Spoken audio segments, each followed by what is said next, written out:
Greetings. It is a very fine and dandy afternoon today, with a lot of sunlight. Now, recently, I've been thinking about modes of transportation, how you get to certain areas in the world, or just places in general. And one of the many modes of transportation that popped into my mind was aeroplanes. Now, I'm sure we all know what aeroplanes are. They are big, majestical things that fly in the air and bring passengers from one place to another seamlessly without trouble most of the time. And with most of the time, I'm pretty sure you guys know some sudden events that signify these, not all of the time, but most of the time.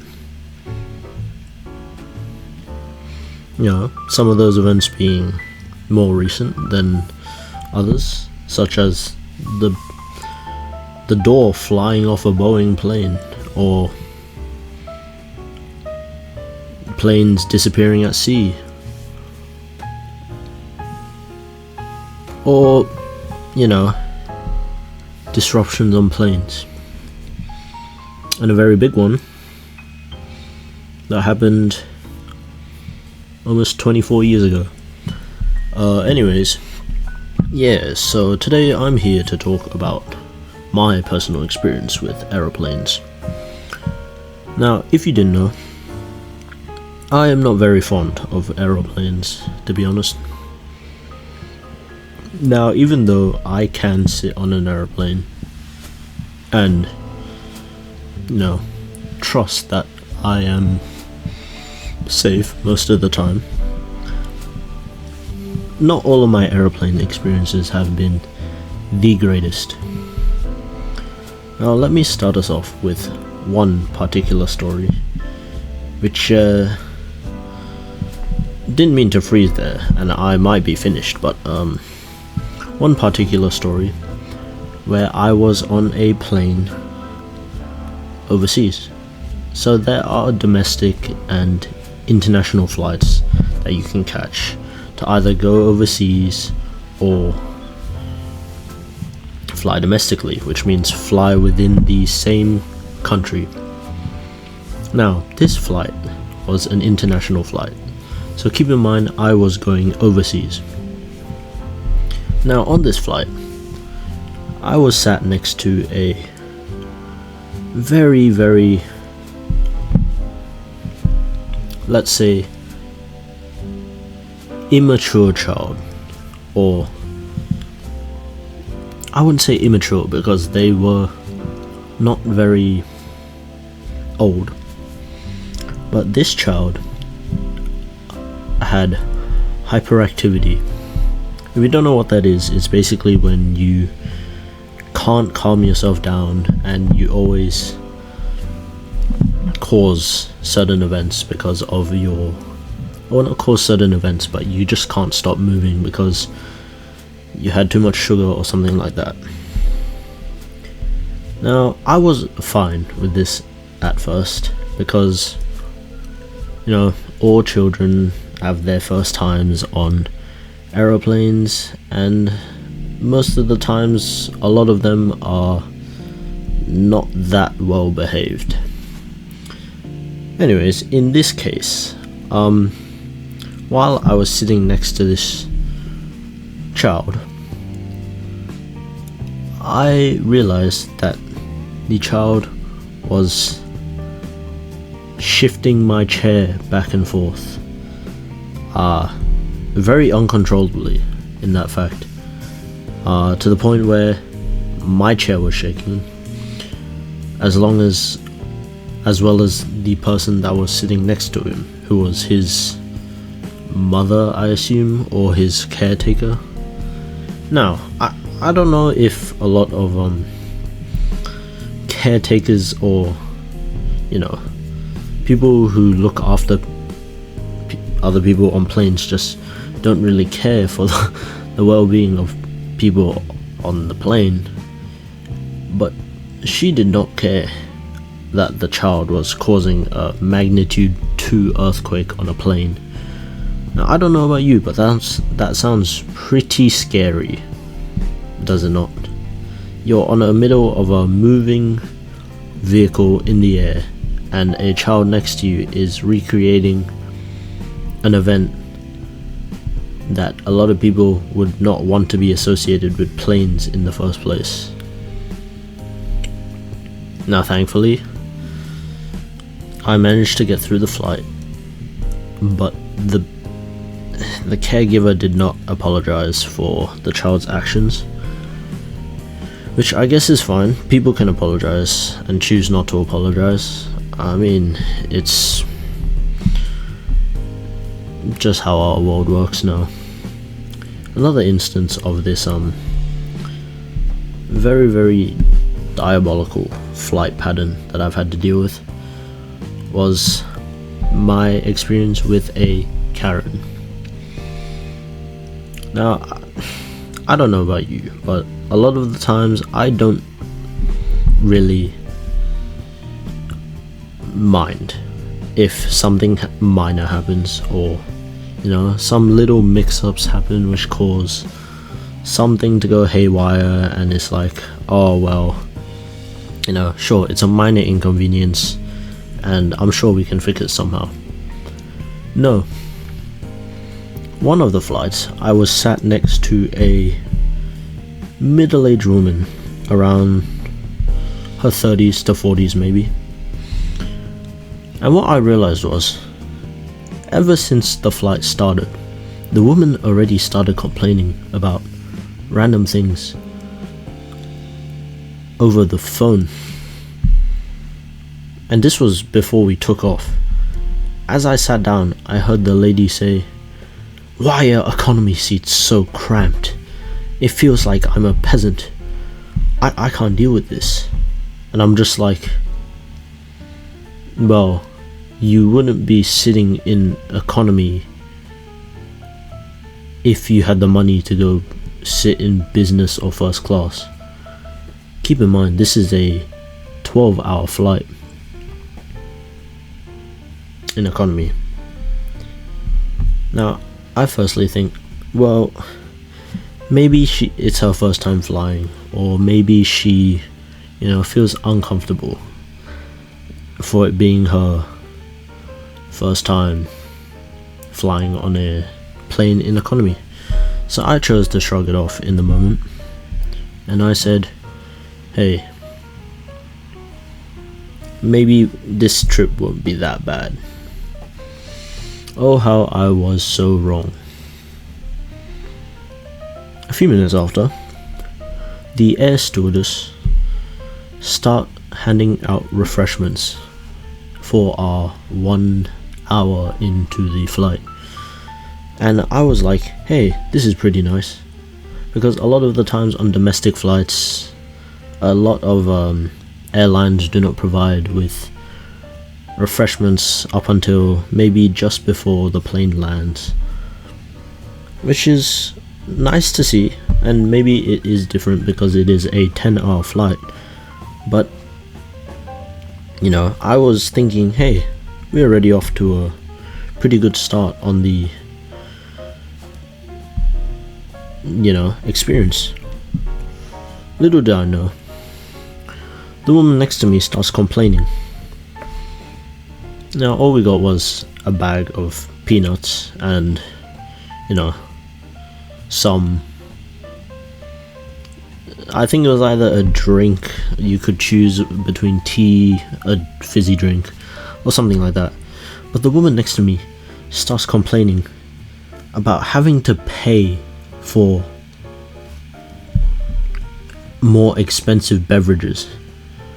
And in my mind, I'm just like, hasn't that always been the case with airlines? Like, I'm sure it was not just the airline I was on. Every single airline I've been on, most charge you for even a bottle of water Like, I'm not over it. Like, a bottle of water on most airlines would cost about like 3 to 4 AUD, and that's not cheap, right? But on this airline, the water was free.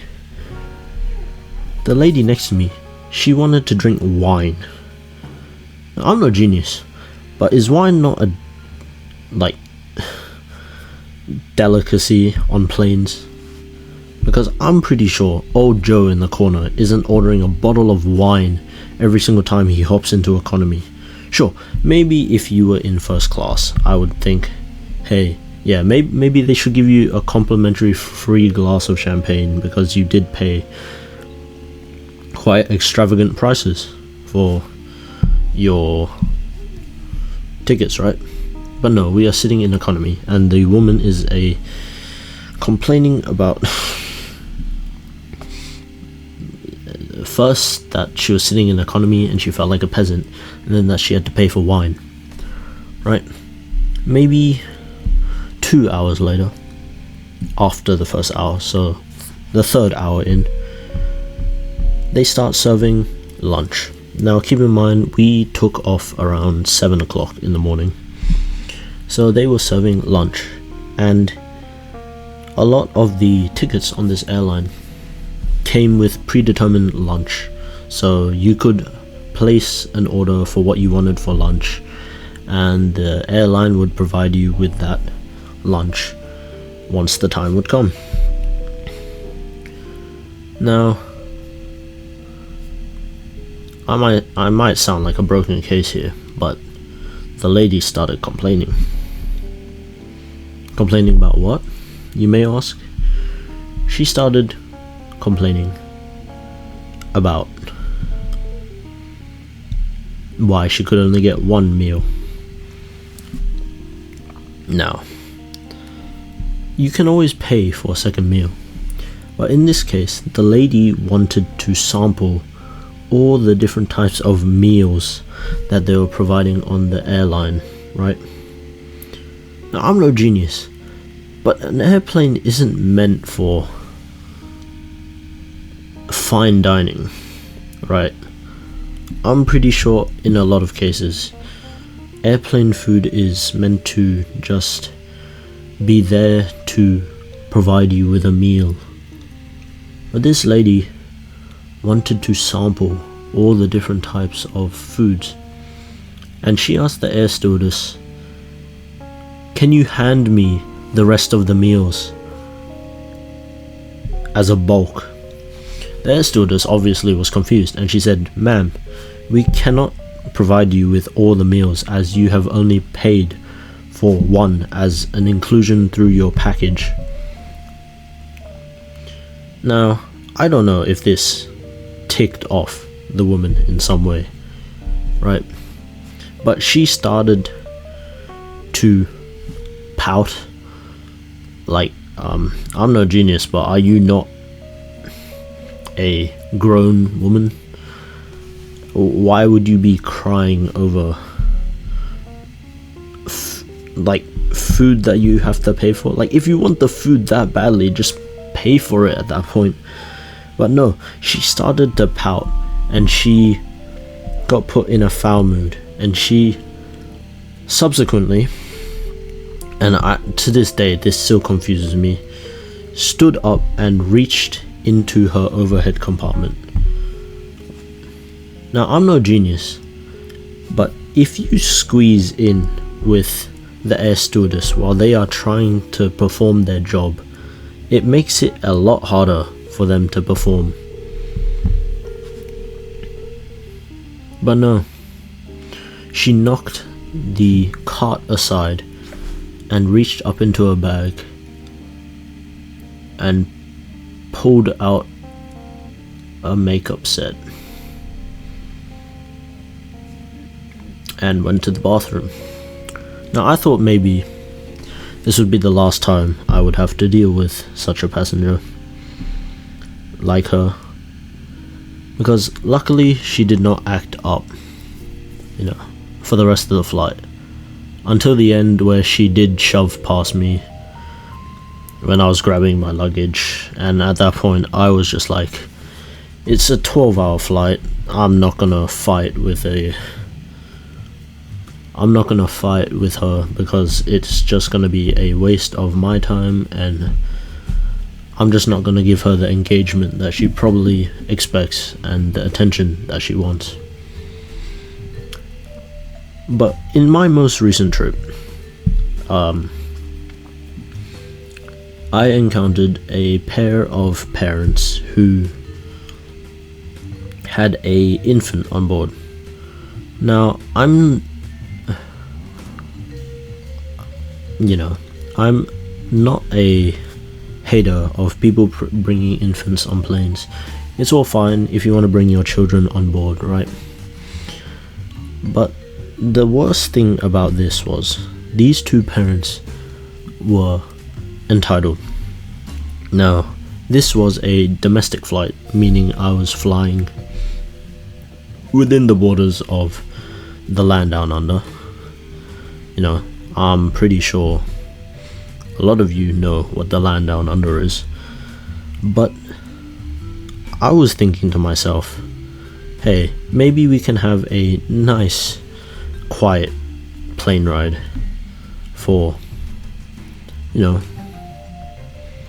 this 1 hour trip. No, instead, at the gate,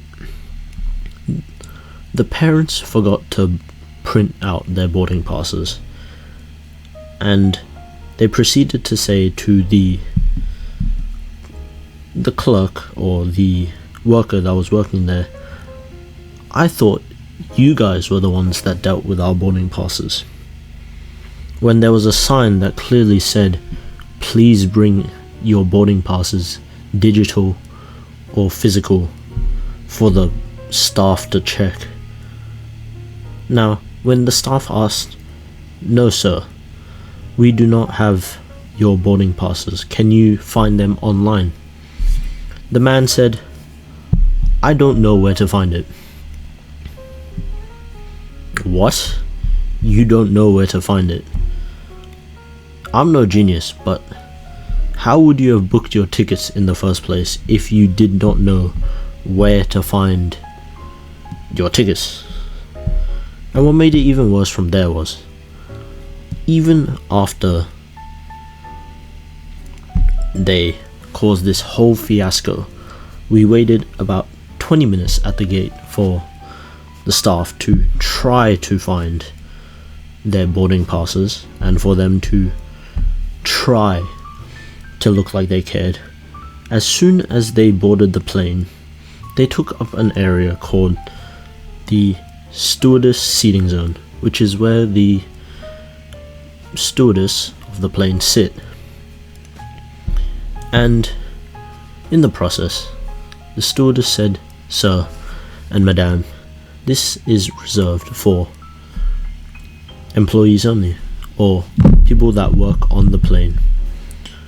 They then proceeded to huff and puff and groan, saying, well, we have a child, so we are entitled to sit here. That was not the case, but the very nice people on the plane moved them to a row where it was all to themselves. So there was a row at the middle of the plane where they moved their child and the two parents too. And I thought that would be the end of it, but no. The two parents let their infant child, around 1 to 2 years old, crawl around the plane unsupervised.